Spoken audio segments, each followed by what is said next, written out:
इसके घर की स्थिति यह है कि केले के पत्ते पर भोजन होता है, एक ही पत्ते में सारा परिवार पा लेता है, इतनी व्यवस्था है।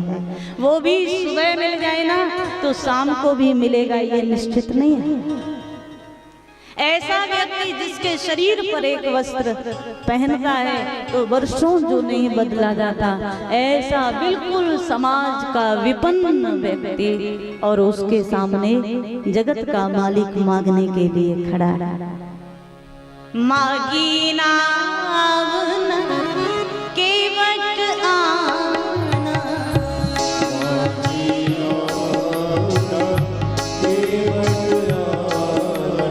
भगवान ने उसके सामने मांगा। मानसकार दर्शन करा रहे हैं, सुना इसने भी, लेकिन न केवट आना, आया नहीं, उत्तर नहीं दिया। भगवान करीब आए, भैया इतनी दूर से हम इतनी देर से आवाज लगा रहे हैं, तुझे सुनाई नहीं देता? ये बोल पड़ा, महाराज सुना तो था पर आया नहीं। भगवान बोले क्यों? केवट ने कहा क्यों नहीं आया, इसका कारण बताओ। महाराज बुरा मत मानना, लेकिन सच्चाई ये है सरकार, हम जैसे संसार के गरीब, हम जैसे दीन दुखी व्यक्ति, हम दिन रात आपको पुकारते हैं, आपको जब जब बुलाते हैं तो क्या एक आध आवाज में आप सुन लेते हो?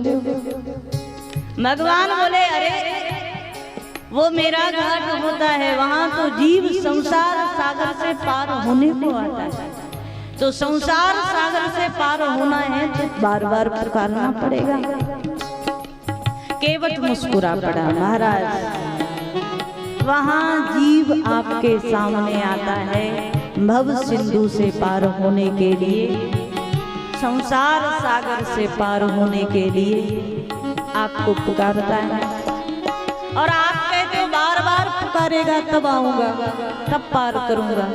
केवट बोला तो महाराज सच्चाई कहना, आज आप भी तो गंगा को पार होने के लिए मेरे घाट पर आए, वो घाट आपका है तो ये दरवाजा मेरा, ये घाट मेरा। इसलिए महाराज वहां जब आप जीव के अनेक बार पुकारने पर उसको उत्तर देते हो, तो मैं भी तो एक ही आवाज में सुन लूंगा क्या?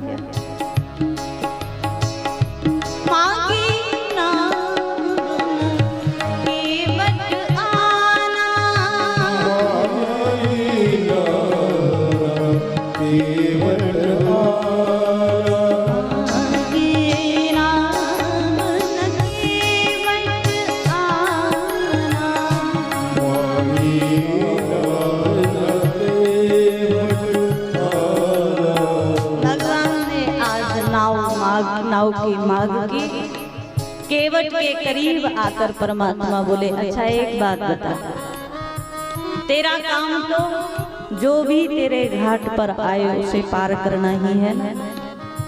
इसने कहा महाराज बिल्कुल वही है। भगवान बोले तो फिर हम तेरे घाट पर आए हैं, तुझे पुकार रहे हैं, तुझे तो दौड़ कर आना चाहिए था। होता है ना मजदूर को सवारी मिल जाए तो दौड़ कर आता है। हाँ, परमात्मा जब जब देखते हैं संसार में कोई अव्यवस्था फैला रहा है तब मारने के बहाने उसे तार देते हैं, भगवान मारते नहीं। केवट बोला महाराज आपका काम भी तो पार करना ही है। वैसे ये भगवान से मुस्कुरा पड़ा, महाराज आपका और मेरा काम एक ही। ये अलग बात है, कोई बड़ा व्यापारी होता है, कोई छोटा होता है। आप बड़े हैं, आप संसार सागर से पार करते हैं। तेसाम हम समुद्रता मृत्यु संसार सागरात। गीता में जो भगवान कहते हैं जो जीव अनन्य भाव से मुझे भजते हैं उन जीवों को संसार सागर से मैं पार कर देता हूँ। तो आज केवट बोला महाराज काम तो दोनों का एक ही है। ये अलग बात है, आप संसार सागर से पार करते हो, मैं गंगा के पार करता हूँ। काम मेरा छोटा है पर है तो एक। भगवान बोले अच्छा ये बता, तेरे दरवाजे हम खड़े हैं, हमें पार कर। इसने कहा महाराज मेरा नियम है, मेरी एक शर्त है, आप उसको सुन लीजिए, मेरे नियम को आप पूरा कर दीजिए, मेरी शर्त को पूरा कर दीजिए, बाद में आपको पार भी कर दूंगा। भगवान बोले ये शर्त कहाँ से आ गई? अरे तेरे दरवाजे कोई आता है, जब जब गंगा के घाट पर कोई आता है तब तब पहले उसके सामने शर्त रखता होगा कि पहले मेरी ये शर्त पूरी करो तब पार करो। इसने कहा और किसी के सामने नहीं रखता, लेकिन महाराज आज आप आए हैं तो मेरी इच्छा है आपके सामने तो शर्त रखूंगा। इसने भगवान के सामने बड़े सुंदर भाव से कह दिया महाराज आपको पार जाना है? भगवान बोले हाँ। इसने कहा कि पार जाना है कि जरूर जाना? भगवान बोले ये जरूर का क्या मतलब है? अरे तेरे घाट पर आए हैं, तेरी नाव मांग रहे हैं तो जरूर ही जाना है। इसने कहा जरूर जाना है तो फिर तो आपको एक काम करना पड़ेगा। क्या? इसने शर्त भगवान के सामने रख दी, अगर आपको अवश्य जाना है तो अपने चरणों को धुलवाने के लिए आदेश दे दीजिए। जो प्रभु पार अवश्य गाचा,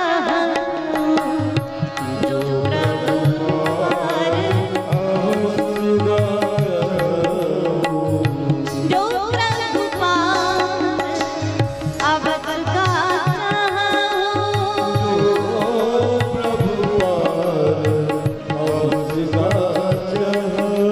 वही पद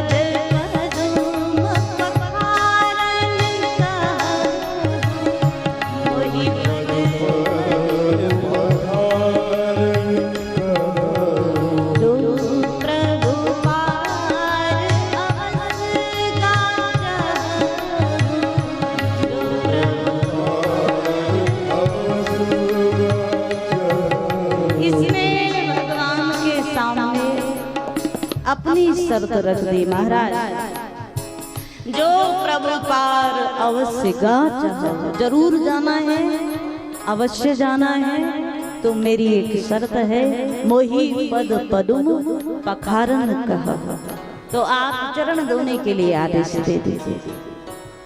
भगवान बोले ये कैसी शर्त हुई? अरे तेरे घाट पर हम आए हैं और यहाँ शर्त लगा रहा है मुझे चरण धोने के लिए, कह दो ये कौन सी शर्त है? इसने कहा महाराज मैं आपको सारी बात बताऊं, आपके चरणों से, आपके चरण में लगी धूल से मुझे सबसे ज्यादा खतरा है। मैंने कभी सुना था आपके आने से पहले आपके चरण की धूल कभी शिला पर पड़ी थी और शिला से नारी बन गई, छुअत शिला भई नारी सुहाई। भगवान बोले तो अच्छी बात है ना, तेरी नाव को भी हमारे चरण स्पर्श करेंगे तो तेरी नाव में से भी बड़ी सुंदर नारी बन जाएगी। केवट ने कहा महाराज नाव से नारी बन गई तो बड़ा झगड़ा शुरू हो जाएगा। इसने कहा महाराज फिर तो बड़ी समस्या हो जाएगी। जब संध्या के समय रोज जाता हूँ घर तो घर वाली पूछती है, पत्नी पूछती है क्या कमा कर लाए हो? आज जाऊंगा तो साथ में एक और सुंदर नारी को लेकर जाऊंगा, वो पूछेगी क्या कमा कर लाए हो तो इशारा करूंगा आज तो इनको लाया, और जब इशारा करूंगा तो सोचो वो क्या कहेगी। महाराज एक तो साधन खत्म हो जाएगा, जिससे परिवार पलता है वो नाव खत्म हो जाएगी। दूसरा परिवार में नारी को ले जाऊंगा तो झगड़ा भी शुरू हो जाएगा।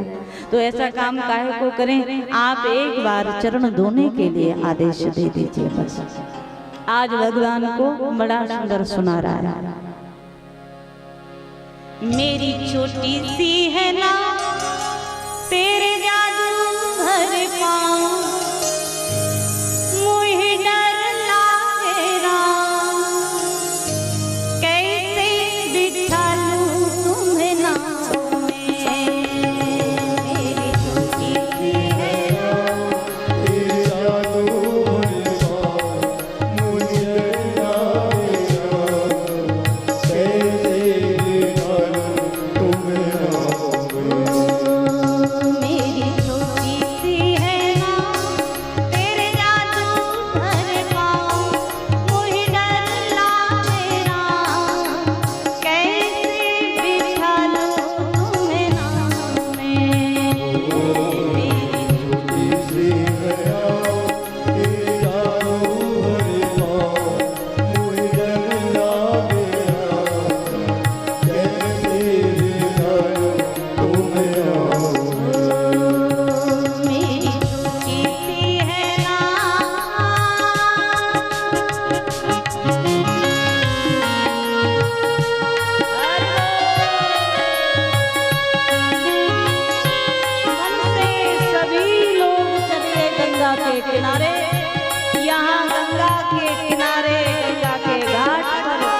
भगवान से बड़े सुंदर भाव से प्रार्थना कर रहा है, महाराज आप चरण धुलवा लीजिए, आपको सुविधा मिल जाएगी और मेरे मन की शंका मिट जाएगी, मेरा भय मिट जाएगा।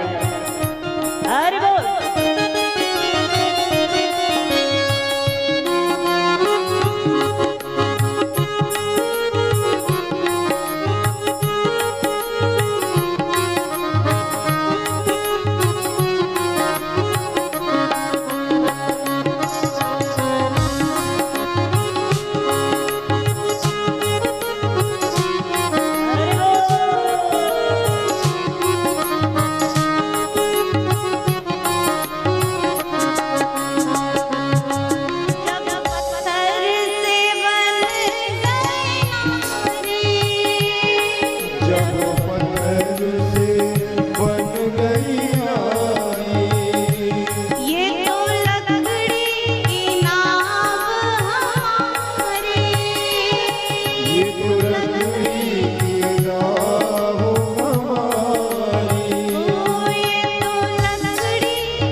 श्री गंगा जी के किनारे भगवान श्री राम आए हैं। मानसकार बड़े दिव्य भाव से दर्शन करा रहे हैं। केवट यहाँ भगवान के सामने बोल पड़ा, महाराज अगर आपको गंगा के पार जाना है तो मैं आपको बिल्कुल सीधे सीधे शब्दों में कहूँ, आपको गंगा से पार जाना है तो आपको चरण धोने के लिए, चरण धुलवाने के लिए आदेश देना पड़ेगा। यहाँ केवट के भाव में अधिकांश लोग समझते हैं इसकी हट क्या है, चरण धोना इसकी हट नहीं है। अधिकांश लोग समझते हैं चरण धोने के लिए हट कर रहा है, नहीं, इसकी हट है मोही पद पदुम पखारन कहो। आप अपने चरण धुलवाने के लिए मुझे कहें, भगवान की वाणी से कहलवाना ये हट है। आपके चरण तो मैं धो सकता हूँ, पर धोऊंगा कब, जब आप कहेंगे। यहाँ मानसकार दर्शन करा रहे हैं। भगवान एक बार तो बोल पड़े। अच्छा केवट एक बात बता, अगर तुझे चरण धोना है, तुझे लगता है मेरे चरण में जो धूल लगी है उससे तेरी नाव को खतरा है, तो एक बात बता, जिस प्रकार तेरी नाव बच जाए वैसा कर ले। भगवान बोले, मतलब सीधा सीधा उत्तर नहीं दिया, गोल गोल उत्तर दिया भगवान। तेरी नाव बच जाए, तुझे अच्छा लगे वो कर ले। भगवान ने कहा अगर इसको चरण धोने होते, चरण धोने का हट होता तो ये अभी जल लाता, चरण धो लेता। भगवान ने कहा जैसे तेरी नाव बच जाए सोई करूँ यही तब नाव न जाए। लेकिन इसने कहा महाराज ऐसी भाषा हमारी समझ में नहीं आती। भगवान बोले क्या मतलब? इसने कहा जब तक स्पष्ट नहीं बोलोगे तब तक समझ आने वाला है ही नहीं। भगवान कैसे कहें कि हमारे चरण धो लो? कोई भी सज्जन पुरुष कभी किसी के घर जाए और उससे कहे भैया हमारे चरण धो लो, हम तुम्हारे घर आए, संसारी भी नहीं बोल सकता, भगवान कैसे बोले? और परमात्मा मर्यादा पुरुषोत्तम है, कैसे कहें हमारे चरण धो लो? एक क्षण के लिए भगवान मौन हुए। लक्ष्मण जी को लगा कि महाराज इतनी देर से आप कह रहे हो, इसको समझ नहीं आ रही है बात, एक बार आप कहें तो हम बात करके देखें। भगवान ने कहा कि तुम्हें लगता है तो तुम बात करो। लक्ष्मण जी सामने आए, केवट को ललकारते हुए बोले अरे केवट तेरे सामने कौन खड़ा है, लगता है तुझे पता ही नहीं।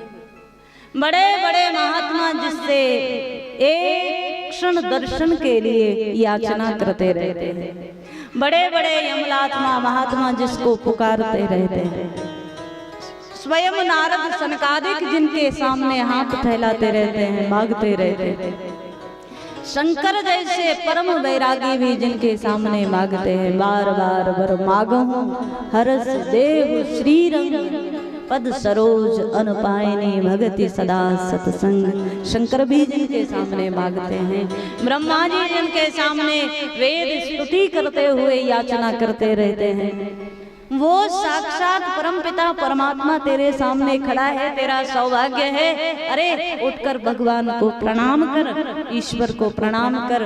बड़े बड़े देवता जिसके सामने भगवान के मुख की ओर देखते हैं, भगवान के मुख से कोई आदेश निकले और हम पालन करें। तेरा सौभाग्य है, देवों को भी जो नहीं मिलता। भगवान तुझे आदेश दे रहे हैं, नाव में बिठाकर भगवान को पार कर। भगवान की बात को नहीं मानेगा, इतना सामर्थ्य तो किसी में नहीं है। लक्ष्मण जी बोले, राम जी बीच में आए, लक्ष्मण भैया इसको क्यों उपदेश दे रहे हो? तुम कहते हो कि मेरी बात सब मानते हैं। तो राम जी बोले, लक्ष्मण भैया जब वन को चले ना तभी जैसे व्यापारी दुकान खोलता है ना, और सुबह सुबह दुकान खोलकर जैसे ही गद्दी पर बैठे, उसी समय सुबह सुबह की बोनी बिगड़ जाए तो दिन भर खराब जाता है। लोग कहते बोनी बढ़िया हुई तो दिन भर अच्छा जाए। लक्ष्मण जी के सामने भगवान बोल पड़े, लक्ष्मण भैया इस बेचारे को क्यों डांट रहे हो? अरे हमारा तो दिन वहीं से खराब हो गया था जब से अवध से चले। लक्ष्मण जी बोले क्या मतलब? भगवान ने बड़ा सुंदर उत्तर दिया, लक्ष्मण जब अयोध्या से चले ना तो हमने जानकी जी से कहा आप अवध में रुक जाओ, हमारे साथ मत चलो। जानकी ने मानी हमारी बात। एक बार मैं कह दिया महाराज हम तो आपके साथ जाएंगे। उसके बाद लक्ष्मण तुम आए हमारे सामने, हमने कहा तुम अवध में रुक जाओ, भरत के साथ राजकाज में सहयोग करना। लक्ष्मण तुमने मानी हमारी बात। लक्ष्मण जी मौन हो गए। कहा भगवान लेकिन ये तो एक छोटा सा व्यक्ति नाव लेकर बैठा है, पार ही करना जिसका काम। आप कहें तो मैं इसको समझाऊं। भगवान बोले कैसे समझाओगे? केवट से सीधा लक्ष्मण जी बोल पड़े, अरे तेरा सौभाग्य है, भगवान ही साक्षात तेरे दरवाजे खड़ा है और फिर भी तू बैठा है, अभी तक प्रणाम नहीं करता भगवान को, भगवान के आदेश को नहीं मानता। केवट ने लक्ष्मण जी से बड़े सुंदर भाव से कह दिया, लक्ष्मण भैया सरकार बुरा मत मानना, लेकिन सच्चाई आपको कहूं, आज तो मुझे लग रहा है आप कहते हो नारद जी मांगने के लिए आते हैं, शंकर मांगने के लिए आते हैं, ब्रह्मा स्तुति करने के लिए मांगने के लिए आते हैं, पर आज तो मुझे लग रहा है इन सबसे बड़ा सौभाग्य है तो मेरा है। लक्ष्मण जी बोले क्या मतलब? इसने कहा सीधी से एक बात आपको बता दूं, अरे मैं जहां बैठा हूं वो स्थान कौन सा है? गंगा शंकर के मस्तक से होकर के बहती है, शंकर की जटाओं में से गंगा निकलती है, तो शिव के मस्तक पर है। आज केवट बोला मैं इसलिए इतरा रहा हूं कि मेरा सौभाग्य है, क्योंकि वो गंगा जो शंकर के मस्तक से होकर बहती है वही गंगा मैं जब नाव में बैठता हूं तो मेरे चरणों के नीचे से बह रही है। सौभाग्य मुझे गंगा ने प्रदान किया है जो भगवान चलकर आए हैं। और महाराज हम गंगा के किनारे के निवासी ना, हम अपने से बड़ा सौभाग्य किसी का मानते भी नहीं, केवट बोला। दूसरी बात यह है, लक्ष्मण भैया को बोल पड़े, लक्ष्मण भैया एक बात आपको बता दें, अगर आज भगवान ने हमारी एक शर्त मान ली, अगर राम जी ने चरण धुलवा लिए तो हम एक सुविधा आप सबको दे देंगे। क्या दोगे? केवट ने कह दिया कि आप सबको बिल्कुल फ्री में पार कर देंगे, कोई उतराई आपसे नहीं लेंगे। और जहां बोला है ये, भगवान ने देखा इसकी सरलता को, लक्ष्मण के सामने बोल रहा है केवट महाराज आपसे कोई उतराई नहीं लूंगा, लेकिन शर्त पूरी करने के बाद ही पार करूंगा, जब तक चरण नहीं धुलवाओगे तब तक पार भी नहीं करूंगा।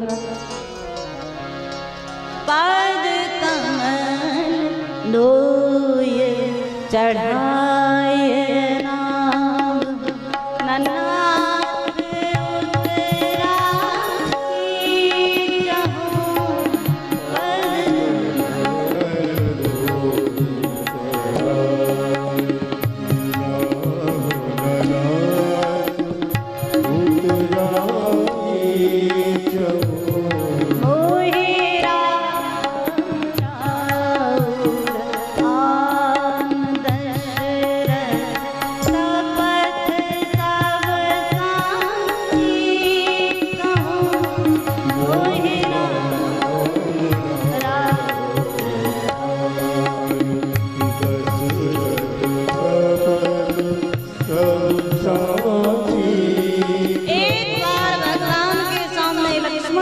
सामने गंगा के किनारे बिल्कुल निर्भीकता से भगवान के सामने बोल गया, महाराज पद कमल धोई चढ़ाए नाथ, ननाथ उतराए चहूं, आपसे कुछ चाहिए नहीं मुझे।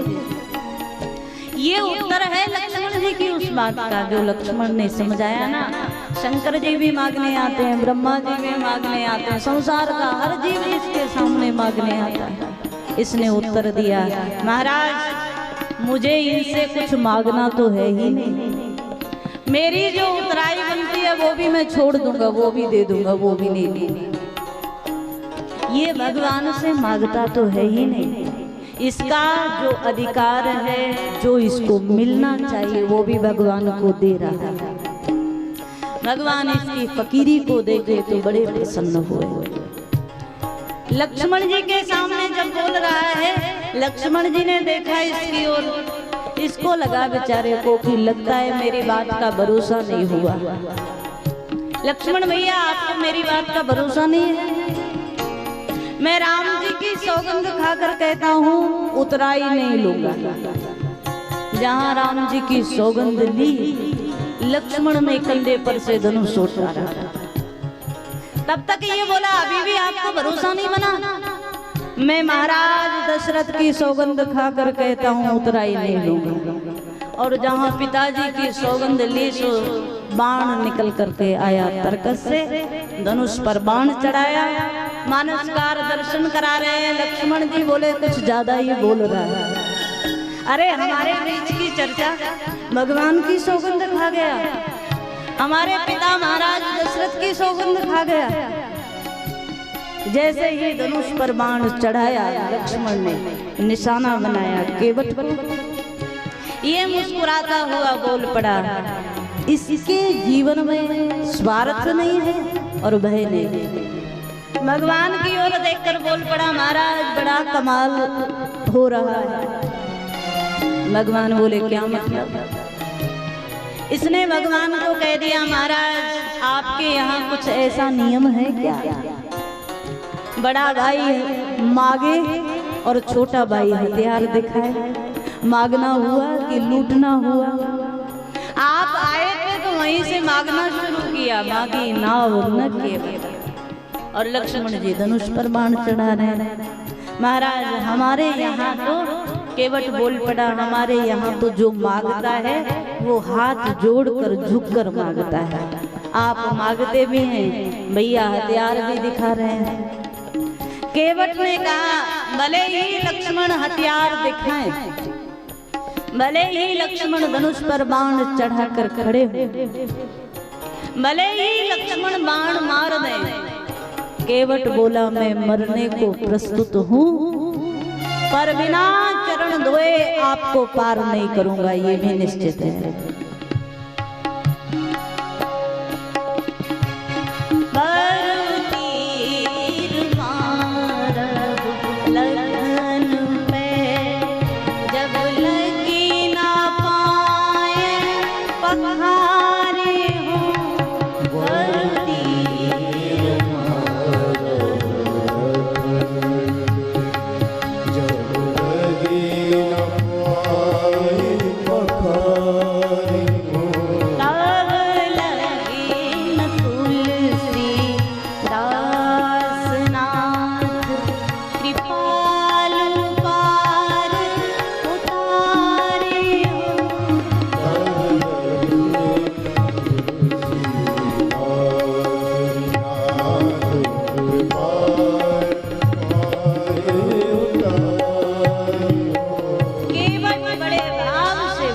के सामने बोल गया, महाराज आप बड़े हैं मैं छोटा हूँ तो क्या हुआ, लेकिन सच्चाई तो ये है, आप हथियार दिखाओ तो भी मेरा संकल्प बदल नहीं सकता। भगवान के सामने बोल गया, बरु तीर मारो लखन पे, जब लग न पाए पखारे हो, जब तक चरण नहीं धोऊंगा तब तक पार नहीं करूंगा।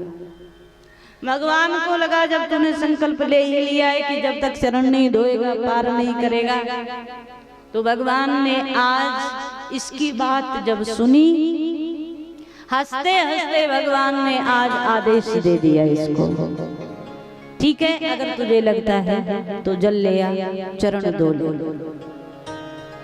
बेकी आन जल पाए पखारो, बेकी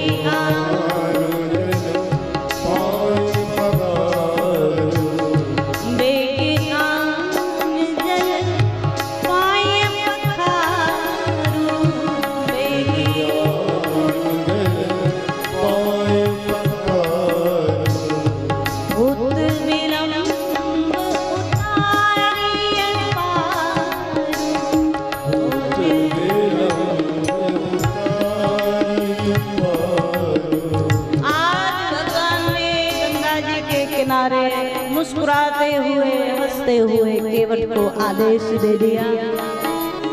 केवट अब बड़ा विलंब हो रहा है, बिना चरण धोए तू पार नहीं करेगा, तो चल तू जल ले आ, चरण धो ले। केवट ने जहाँ भगवान के मुख से आदेश सुना चरण धोने का, सीधा घर की ओर इसने मुख किया और घर की ओर भागना शुरू किया। लक्ष्मण भैया बोले, भगवान ये घर की ओर जा रहा है, आपने आदेश दिया है चरण धोने का, तो चरण धोए ना। भगवान ने केवट को कहा भैया कहाँ चल दिया? इसने कहा महाराज चरण तो धोना है, लेकिन मैंने ऐसा सुना है, ज्यादा तो हम लोग जानते नहीं, पर इतना जरूर सुना है, कभी सत्संग कभी संतों के माध्यम से ऐसा सुना है, जब कोई अच्छा कर्म करना हो तो पत्नी को साथ में रखना चाहिए। महाराज आज मेरा इतना बड़ा सौभाग्य, आपके चरण धोने का अवसर मुझे मिला है। अकेले अकेले धो लूंगा ना तो शाम को झगड़ा पक्का है, इसलिए पहले पत्नी को बुला कर ले आऊं, बाद में पत्नी के साथ सानंद आपके चरणों का प्रक्षालन करूंगा। लक्ष्मण जी बोले महाराज हो गया काम, अभी घर जाएगा, पत्नी को बच्चों को लाएगा, बाद में चरण धोएगा, बाद में हमें पार करेगा, कितना समय लगेगा? भगवान से बोले तब तक हम ऐसे ही खड़े रहेंगे। भगवान बोले और दूसरा रास्ता क्या है? जब तक आएगा नहीं तब तक खड़े तो रहना ही। भगवान प्रतीक्षा में गंगा के किनारे खड़े हैं। ये आया है परिवार को लेकर, भगवान के श्री चरणों में उपस्थित हुआ। बाद में इसने नाव में से कठोता निकाला, कठोते में गंगा का जल भरा, भगवान के श्री चरणों में लाकर रखा। मानसकार दर्शन करा रहे हैं भगवान की उस सुंदर झांकी का। भगवान खड़े हुए हैं। केवट ने कहा महाराज अब जैसा जैसा मैं कहता जाऊं वैसा करते जाना। भगवान बोले वही तो कर रहे हैं, जैसा जैसा तू कह रहा है वैसा वैसा हम कर रहे हैं। केवट ने कहा महाराज अब एक चरण से खड़े हो जाइए, एक चरण मुझे दे दीजिए। भगवान एक चरण पर खड़े हैं। मानसकार कह रहे कितना बड़ा सौभाग्य इसका है, जिसका एक बार अंत समय में जिह्वा पर नाम भर आ जाए तो जीव का संसार सागर से उद्धार हो जाए, संसार सागर से पार हो जाए जीव। वही परमात्मा आज गंगा को पार होने के लिए केवट जैसा जैसा कह रहा है वैसे वैसे भगवान कर रहे हैं। पानी कठौता भर ले आवा, पानी भर ले आवा, केवट राम रजाय सुपावा, केवट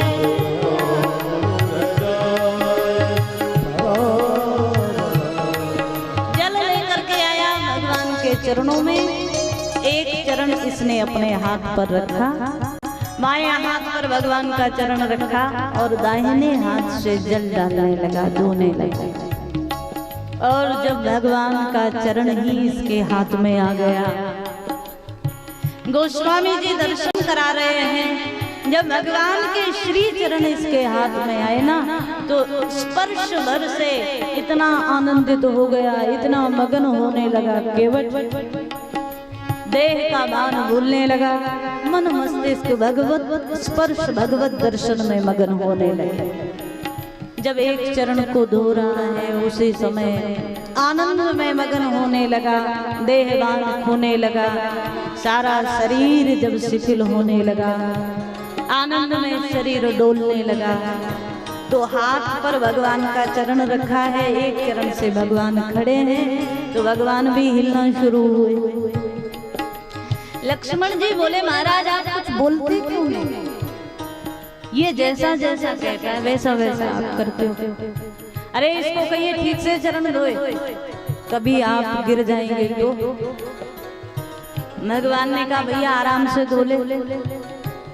इसने कहा आपको कोई समस्या है? भगवान बोले कि अरे एक चरण पे खड़ा हूं, ज्यादा हिलाएगा तो गिर भी तो सकता हूं। केवट मुस्कुरा पड़ा, महाराज आपकी हर समस्या का समाधान मेरे पास है। अगर आपको ऐसा लगता है ना कि आप एक चरण से खड़े हैं, आपको कोई सहारा चाहिए, तो थोड़ा सा हाथ झुककर मेरे सिर पर दोनों हाथ रख दीजिए। आप झुककर मेरे सिर को पकड़ लीजिए, आपका गिरने का भय मिट जाएगा और मेरा तो परम आनंद हो जाएगा। केवट बोला। थोड़ा सा आप झुक जाइए ना। भगवान जैसे ही झुके और भगवान के दोनों श्री करार बिंद इसके मस्तक पर आए, देवता लोग आकाश से पुष्प वृष्टि करने लगे। कितना सौभाग्यशाली आज केवट है। बरसी सुमन सुर सकल सिहाई, बरसी सकल सिहाई, यही समपुण्य पुंज को नाई,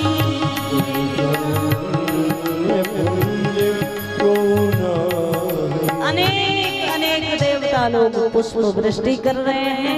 ये भाव से भगवान के चरण धो रहे हैं, मानस का दर्शन कराए। इसने एक चरण बढ़िया तरीके से धोया, बाद में भगवान से कहा दूसरा चरण दीजिए। जैसे ही भगवान ने इसके हाथ पे से अपना चरण हटाया, अब इस चरण को नीचे रखेंगे तब तो दूसरा उठेगा। भगवान ने इस चरण को नीचे रखा, दूसरा उठा करके इसके सामने दिया। इसने सिर पकड़ा, सब गड़बड़ कर दिया। भगवान बोले क्या हुआ? इसने कहा जितना आपके चरण की एक एक रेखा में जो धूल के कण थे, कितनी मुश्किल से साफ किए थे, अभी वो चरण फिर धूल में रख दिया, अब दोबारा धोना पड़ेगा। लक्ष्मण जी बोले महाराज फिर तो बढ़िया है, 14 वर्ष यहीं खड़े रहो, ये चरण धोता रहेगा। जब जब ये धोएगा बाद में आप चरण नीचे रखोगे, ये फिर दोबारा धोना शुरू हो जाएगा। 14 वर्ष के लिए बढ़िया काम मिल गया, आप यहाँ खड़े रहो और ये चरण धोता रहेगा। गोस्वामी जी दर्शन कराए। भगवान बोले कि भैया एक बात बता, जब जब तू चरण धोएगा, जब जब मैं नीचे रखूंगा तब तब नई समस्या होगी, इसका कोई उपाय है? केवट बोला एक उपाय हो सकता है। भगवान बोले क्या? केवट ने कहा आप अपने दोनों चरण एक साथ ही कठौते में रख दीजिए, दोनों एक साथ धो लेता। जहां आज केवट ने भगवान के दोनों चरण कठौते में रखे, गंगा के जल में भगवान के चरण आए। आज गोस्वामी जी कहे स्वयं गंगा जी इतनी आनंदित हो गई, केवट को धन्यवाद देने लगी। केवट भैया तेरे कारण आज मुझे भी भगवान के चरणों का दर्शन मिल गया। जब ब्रह्मा जी ने भगवान के चरण नख को धोया था और मुझे कमंडल में धारण किया था, उस दिन के बाद से आज पहली बार गंगा जी को भगवान का चरण नख दोबारा दर्शन करने को मिला है। आनंदित हो गई गंगा जी। बाद में इसने भाव से चरण धोए। चरण धोने के बाद भगवान से बोल पड़ा महाराज बाहर मत निकालना। भगवान बोले अब अच्छा तुमने चरण धो लिए, अब हमें पार कर दे।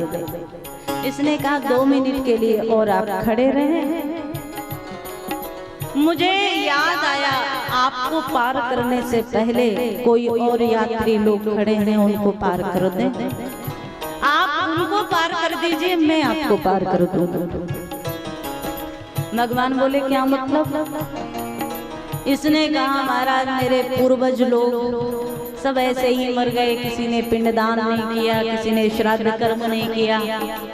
आज आप आए हैं तो वो लोग भी सब लाइन में खड़े हैं कि हमारा भी उद्धार हो। पहले आप उनको तार दीजिए, आप उनको पार कर दीजिए, मैं आपको पार कर दूंगा।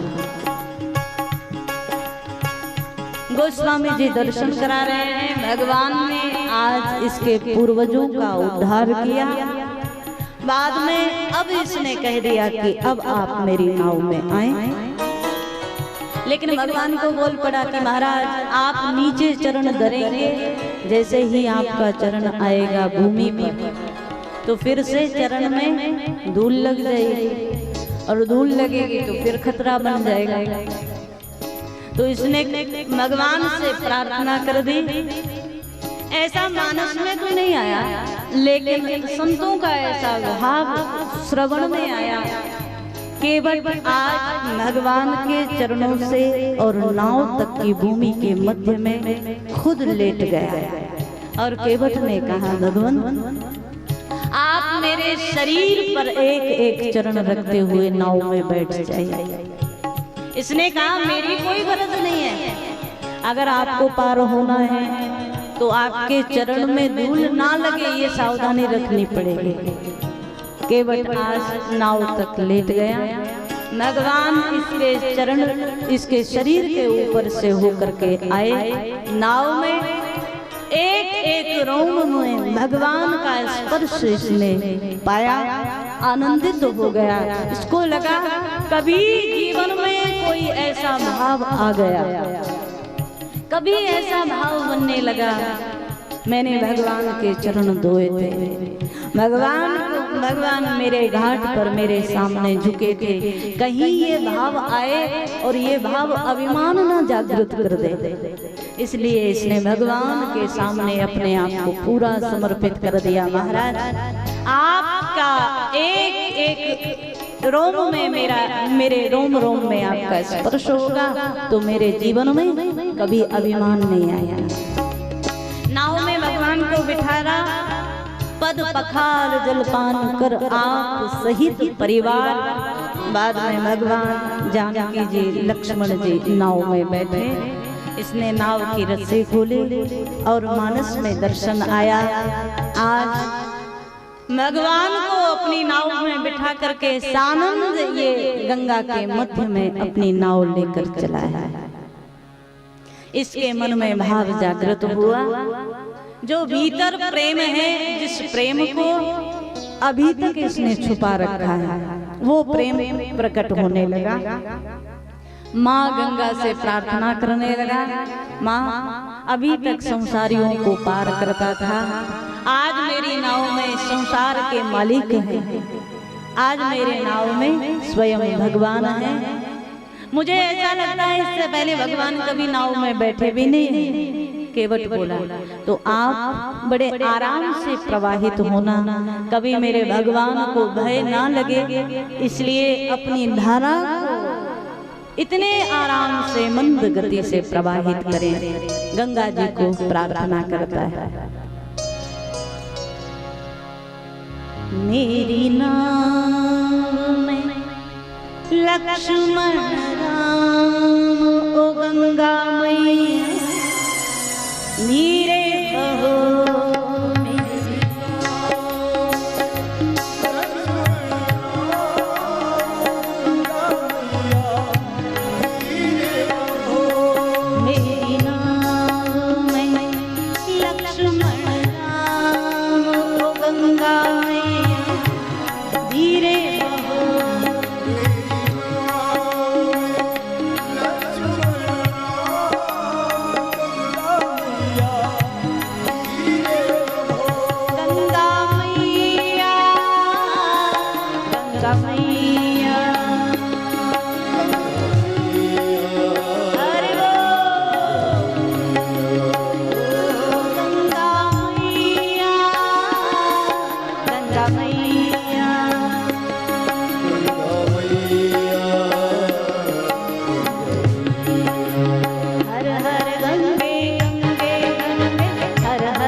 सभी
कमैया